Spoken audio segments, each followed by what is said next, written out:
अस्सलाम वालेकुम बेटा। सेकेंड ईयर मैथ्स में एक्सरसाइज नंबर 6.1 पेज नंबर 198। बेटे हम कल की क्लास में इसमें शुरू के 7 सवालों की बात कर चुके थे, 1 से लेकर 7 तक। उसके अलावा मैंने जो 2 एक्स्ट्रा और मजीद सवाल थे, क्वेश्चन नंबर 11, 12 जो कि एग्जाम के लिहाज से इंपॉर्टेंट नहीं है, वो भी आपको होमवर्क में दिए थे।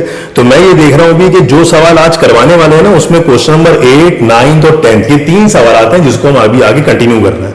अब प्लीज जरा सुनिएगा बेटे। 6.1 एक्सरसाइज में बात शुरू कर रहे हैं क्वेश्चन नंबर 8 से। आपको बोला जा रहा है कि इंटीग्रेट करवाओ D you divided by you square. Question number 8 सुनिएगा बेटे। ये बताइए, जो हमने पिछले लेक्चर्स में फॉर्मूला पढ़ा था x to the power n dx का, जिसका आंसर हम लिखा करते थे x की पावर में 1 ऐड करवा दो और उसको उसी नई पावर से डिवाइड करवा के प्लस c लगा दो। तो ये बताइए इसमें n जो है वो n कुछ भी हो सकता है सिवाय -1 के। अगर n -1 होगा तो फिर ये फॉर्मूला फेल हो जाएगा, लेकिन अगर n -1 के अलावा कुछ और है, -2, -3, -8, -5, तो कोई प्रॉब्लम नहीं है। इसमें n सिर्फ क्या नहीं होना चाहिए, -1 नहीं होना चाहिए। तो जरा चेक करो बेटे, पावर स्क्वायर है ना, ठीक है। अब जरा यहां पर बेस में देखिएगा, अगर बेस x दिया हुआ है तो गौर से देखो बेटे, ये जो x दिया हुआ है ये डिनोमिनेटर में दिया हुआ है या न्यूमरेटर में दिया हुआ है। बेटे फॉर्मूले में x डिनोमिनेटर में नहीं होना चाहिए, x न्यूमरेटर में होना चाहिए। तो अगर कभी x डिनोमिनेटर में दिया हुआ होगा तो उसे हम कहां भेज देंगे, न्यूमरेटर में। मिसाल के तौर पे अगर यहाँ पावर 8 है तो इसको ऊपर भेजोगे तो ये क्या बन जाएगा, x की पावर -8। तो याद रखिएगा, अगर कभी किसी टर्म पे किसी सवाल में ये वाला फॉर्मूला अप्लाई होना है ना, तो ये वाले फॉर्मूले के लिए n कुछ भी हो सकता है। पावर भले -2 हो, पावर -8 हो, बस पावर -1 नहीं होनी चाहिए। और जो बेस है ना, वो बेस डिनोमिनेटर में नहीं न्यूमरेटर में होना चाहिए। तो मुझे बताओ बेटे, सबसे पहले क्या प्रॉब्लम नजर आ रही है इस सवाल में? सर इसमें प्रॉब्लम ये है कि पावर मसला नहीं क्रिएट कर रही, बेस प्रॉब्लम क्रिएट कर रहा है। बेस डिनोमिनेटर में है, जबकि मैंने क्या बोला, बेस कहां होना चाहिए, न्यूमरेटर में। तो इंटीग्रेट करने से पहले बेस को ऊपर भेज दो, तो ऊपर जाके बेस क्या हो जाएगा, u, लेकिन इसकी पावर क्या हो जाएगी, -2, और साथ में लिख दिया du। अब बेटे इसको इंटीग्रेट करवाने से पहले सवाल की शक्ल मैच कराओ।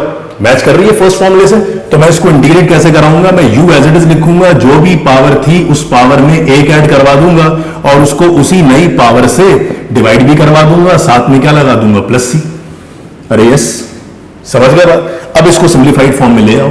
तो तुम बेटे इसको सिंप्लीफाइड फॉर्म में लाओगे तो सब जानते हैं -2 में 1 ऐड करवाएंगे तो नई पावर -1। हाँ, ऐड करवाने के बाद, ऐड या सब्ट्रैक्ट करवाने के बाद भले उसकी पावर -1 हो जाए, उससे कोई मतलब नहीं है, लेकिन फॉर्मूला अप्लाई करते वक्त उसकी पावर -1 नहीं होनी चाहिए।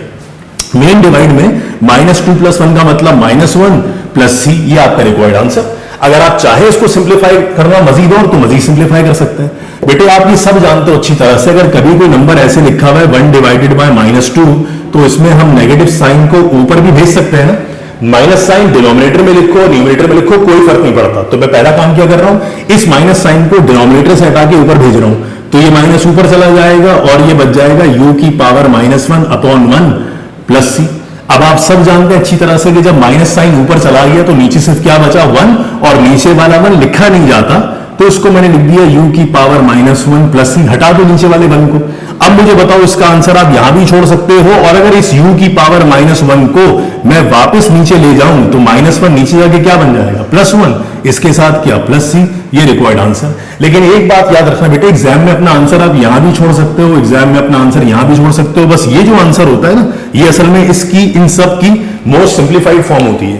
तो मैंने क्या किया, माइनस साइन को ऊपर भेजा तो ये खाली बच गया 1। अब नीचे वाला 1 नहीं लिखा जाता, तो सिर्फ क्या बच गया, u की पावर -1, और इसकी पावर को नेगेटिव से पॉजिटिव करने के लिए इसको वापस अपॉन में शिफ्ट करवा दो, तो -1 जब डिनोमिनेटर में जाएगा तो वो u की पावर +1 बन जाएगा।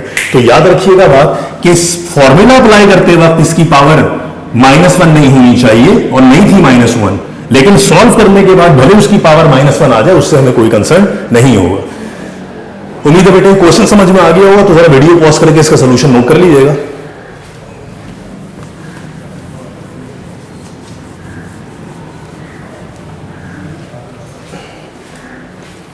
अब आइए बेटे जरा इसके अगले क्वेश्चन पर। तो हम बात कर रहे हैं बेटे क्वेश्चन नंबर 9 की। तो क्वेश्चन नंबर 9 में कह रहा है इंटीग्रेट करवाओ 6 डिवाइडेड बाय v की पावर 5 और ऑपरेटर बेटा दिया हुआ है v का। जाहिर बात है अगर ऑपरेटर v का है, dv है, तो फिर वेरिएबल भी v को आपको मानना पड़ेगा। तो अगर इस क्वेश्चन में मुझे बताइएगा पहला कौन सा एतराज है जो आप इस सवाल में करेंगे। बेटे कांस्टेंट को कौन देख रहा है, वो ऊपर हो नीचे हो फर्क नहीं पड़ता, वेरिएबल नीचे नहीं होना चाहिए। तो मुझे बताइए दो काम कर रहा हूं इस सवाल में। कल भी बताया था कांस्टेंट अंदर होगा तब भी बाहर जाएगा, और इंटीग्रल में अंदर सिर्फ कौन बच गया, 1/v की पावर 5, साथ में क्या dv। अरे यस, 6 को बाहर निकाल लो तो अंदर बच जाएगा 1/v। अब इस v को ऊपर भेज दो, क्योंकि आप इंटीग्रेट कर ही नहीं सकते जब तक बेस डिनोमिनेटर में हो। बेस को डिनोमिनेटर से न्यूमरेटर में पहले शिफ्ट ही करना है। तो जब v की पावर 5 को बेटे ऊपर भेजोगे तो बन जाएगा v की पावर -5 साथ में dv। अब जब तुम बेटे इसे इंटीग्रेट करवाओगे तो इसको छोड़ दो, इसको बताओ इंटीग्रेट कैसे करना। तो v वैसे ही लिखना है, जो पावर है उस पावर में एक ऐड किया और उसको उसी नई पावर से डिवाइड करवा के तो प्लस सी ढोल दिया आखिर में। अब मुझे बताइए जब इसको मैं सिंप्लीफाई, इंटीग्रेट तो हो चुका है फंक्शन, खाली सिंप्लीफाइड फॉर्म में लेके आना है। तो ये 6 वैसे ही लिखो बेटे, v की पावर बोलो -5 + 1 से आंसर क्या, -4 डिवाइडेड बाय, बेटे -5 + 1 से आंसर क्या, -4, उसके आगे प्लस सी। अब इसमें चेक कर लें कुछ कैंसिलेशन हो रही है तो बेटे यहां मैं कैंसिलेशन कराऊंगा तो 2 3 = 6 और 2 2 = 4। तो मेरे पास देखो ऊपर 3 बचा, ऊपर बचा v की पावर -4, बेटे नीचे क्या बचा, -2 प्लस सी। अब मैं कुछ देर पहले आपको बता चुका था कि नेगेटिव साइन को ऊपर भेज देंगे और जो v की पावर -4 है इसको पॉजिटिव बनाने के लिए इसको वापस भेज दो डिनोमिनेटर में। तो मुझे बताओ बेटे ये माइनस जब ऊपर जाएगा तो ये बन जाएगा -3 अपॉन में लिखा हुआ 2। और अगर मैं इस v की पावर -4 को वापस नीचे ले जाऊं, क्योंकि आमतौर पर मैथमेटिक्स में ना पावर को नेगेटिव में छोड़ा नहीं जाता। अब आप जब इस v की पावर -4 को नीचे भेजेंगे तो बन जाएगा v की पावर +4 साथ में क्या प्लस सी। ये रिक्वायर्ड आंसर। वीडियो पॉज करके बेटे जरा सोल्यूशन कॉपी कर लीजिएगा पूरा, ठीक है।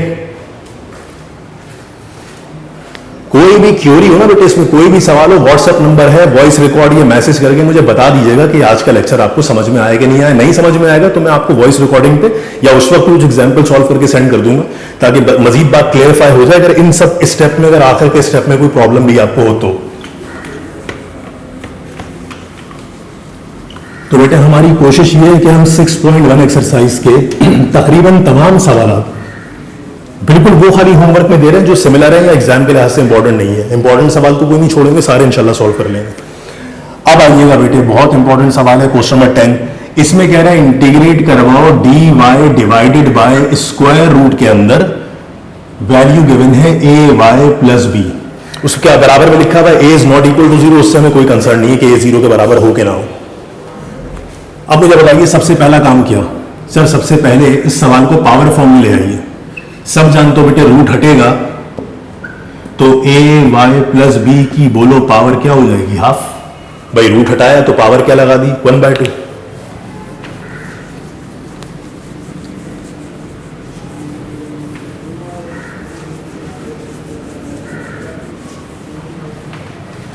अब बताइए इसमें एतराज किस बात पे। भाई पिछले दोनों सवालों के अंदर बेटे सिंगल टर्म थी, यहां बता रहा हूं डबल टर्म है। भले डबल टर्म हो, पावर डबल टर्म है कहां, न्यूमरेटर में डिनोमिनेटर में। सर डिनोमिनेटर में, तो डिनोमिनेटर से उसको कहां शिफ्ट करना है, न्यूमरेटर में। तो मैं इस सवाल का आंसर पहले क्या लिख दूंगा बेटे, ay + b to the whole power बोलो क्या, -हाफ। साथ में क्या लिख दिया, dy को तो ऊपर लिखो या बराबर में लिखो कोई फर्क नहीं पड़ता, बस बेस नीचे नहीं होना चाहिए, बेस ऊपर होना चाहिए। बेस को ऊपर भेज देंगे भले इसकी पावर क्या हो जाए, -हाफ, लेकिन बेस को ऊपर कब नहीं भेजेंगे, अगर ऊपर भेजने से उसकी पावर क्या हो रही हो, -1, क्योंकि वो अलाउड नहीं है।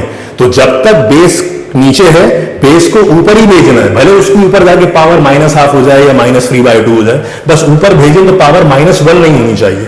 तो अभी तक तो बेटे कोई ऐसा सवाल आया नहीं है जिसमें बेस को ऊपर भेजने से पावर -1 हो रही है, तो आएगा तो देख लेंगे। अब बताइए बेटे आपको कितनी टर्म्स को इंटीग्रेट करवाना है, इन दो टर्म्स को इंटीग्रेट करवाना है। तुम इन दोनों टर्म्स को इंटीग्रेट कर नहीं सकते बेटे, क्योंकि दोनों टर्म पर पावर क्या है, -हाफ। अब फॉर्मूला चेंज हो जाएगा बेटे। अब कौन सा फॉर्मूला अप्लाई होगा बताइए। कल से बोलता आ रहा हूं मैं आपको सारे लेक्चर में कि जब फॉर्मूला दिया हुआ था आपको f(x) to the whole power n कुछ भी सिवाय -1 के, फिर f' dx, तो बेटे पावर को छोड़ के अगर बेस का डेरिवेटिव मुकम्मल हो तो हम पावर में एक बढ़ा के उसको नई पावर से डिवाइड करवाएंगे। अब जरा पहचानिए इस फॉर्मूले को, इस सवाल को देखिएगा ध्यान से। बोले बेटे क्या करेंगे यहां पे, तो सर हम पावर को छोड़ के बेस का डेरिवेटिव निकालेंगे कि वो बराबर में dy से पहले या dy के बाद है कि नहीं। और अगर नहीं होगा तो आपको याद है मल्टीप्लाई डिवाइड करवा के ले आएंगे। तो बेटे जरा रफ फर्क में इसका डेरिवेटिव निकालते हैं। अब बताइए डेरिवेटिव निकाल रहे हैं किसका, तो सर ए वाई प्लस बी का पावर को छोड़ के, और डेरिवेटिव बेटे किसके रिस्पेक्ट से निकालोगे, अब डी बाई डी एक्स थोड़ी लिखोगे क्योंकि ऑपरेटर वाई का है तो डी बाई डी वाई करवाएंगे। अब बताइए बेटे जब D by D Y apply किया, D by D Y apply किया ए वाई पर भी और D by D Y apply किया कांस्टेंट बी पर भी, तो बोलो बेटे इसमें से ए बाहर आ जाएगा। जब ए बाहर आएगा तो डी बाई डी ऑफ अंदर वाई बचेगा प्लस ये तो वैसे ही कांस्टेंट है जीरो हो जाएगा, ये भी कैंसिल। आपके पास डेरिवेटिव खाली क्या बच रहा है, याद करें जैसे 2x का डेरिवेटिव खाली 2 बचता है तो ax का डेरिवेटिव खाली a बचेगा। इस तरह अगर ay का डेरिवेटिव, अगर खाली a का डेरिवेटिव a बचना 0 बचना है तो ay का डेरिवेटिव में सिर्फ खाली a बच जाएगा। मैं कहना ही चाह रहा हूं कि 5x का डेरिवेटिव जैसे 5 होता है, 2x का डेरिवेटिव जैसे 2 होता है तो ax का डेरिवेटिव a बचेगा। इसी तरह अगर 2y का डेरिवेटिव खाली 2 होगा, 5y का डेरिवेटिव अगर 5 होगा तो फिर ay का डेरिवेटिव सिर्फ a हो जाएगा, y कैंसिल हो जाएगा। तो आपको इस पूरी ब्रैकेट का डेरिवेटिव क्या चाहिए, a चाहिए। आइए बेटे इस पूरी ब्रैकेट का डेरिवेटिव a चाहिए, क्या नहीं है यहां पर, सर a नहीं है यहां पर, तो a ले आते हैं, a से मल्टीप्लाई a से डिवाइड करवा दो। तो देखिएगा a से डिवाइड करवाया, अंदर लिखा बेटे हमने ए वाई प्लस बी की पावर माइनस हाफ लिखा डी वाई, और बोलो बेटे ए से मल्टीप्लाई भी करवा दिया। डी वाई तो नहीं पढ़ो बेटे बार बार, डी वाई की कोई इंपॉर्टेंस नहीं है, वो बीच में हो या आगे लिखा हो, सिर्फ ये देख लो कि बेस में मौजूद दोनों टर्म्स का डेरिवेटिव है कि नहीं, और वो ले आया हूं क्योंकि b का डेरिवेटिव 0 होगा वो नहीं चाहिए।